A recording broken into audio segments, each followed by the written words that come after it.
Ni kiongozi ambaye amekuwa kwa miaka mingi katika nafasi ya uongozi wa chama chetu, katika nafasi ya ubunge, katika nafasi ya kamati mbalimbali, lakini katika nafasi ya umakamu wa rais mpaka uraisi.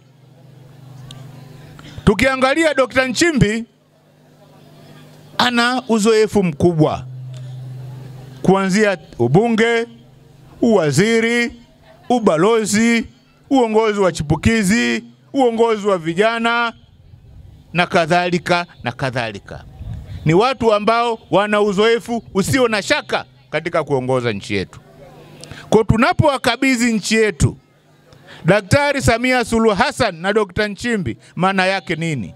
Maana yake tunawakabidhi watu ambao tuna hakika wana uzoefu wa kuongoza nchi yetu. Lakini katika nchi yetu bado tuna uwezo wa kupeleka madawa, bado tuna uwezo wa kujenga miundombinu yetu, na bado nchi inaendelea kwa kasi ya maendeleo ya hali ya juu. Zile ahadi zote ambazo wananchi wamepatiwa na Chama cha Mapinduzi zimetekelezwa. Miradi yote ambayo mikubwa imeachwa na aliyemtangulia yote ameitekeleza. Tumezungumza Stigla hapa, umeme unawaka.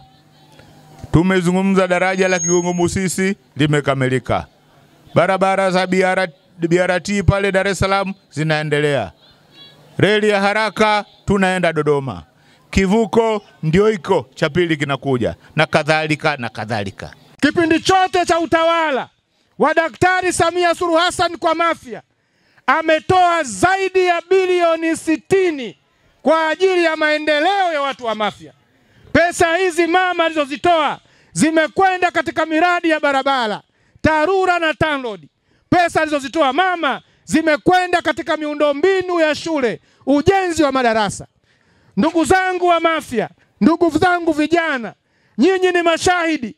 Shule zilizokuwepo mwaka 2020 na shule zilizopo leo, shule ya msingi ya Mafia leo inafanana na shule ya sekondari iliyo nje ya Mafia. Tumejiandaa kweli kweli kuweza kuhakikisha kwamba tunakipatia ushindi wa kishindo chama chetu, Chama cha Mapinduzi. Hivi ninavyozungumza tayari tumeshafanya ziara katika kata zote 8 kuweza kuwafikia makundi mbalimbali ya vijana ili kuweza kuwahamasisha na waweze kujitokeza kwa wingi kukichagua Chama cha Mapinduzi. Sababu tunazo. Daktari Samia Suluhu Hassan ametekeleza ilani ya Chama cha Mapinduzi kwa 100% katika wilaya yetu ya Mafia na Tanzania nzima. Umetaja sana sifa na uwezo wa kutusaidia Mama Samia Suluhu Hassan katika wilaya yetu, lakini sifa ya peke yake katupa heshima isiyo kifani. Mafia hii toka imeanza uhuru na wabunge hatujapata kupata naibu waziri.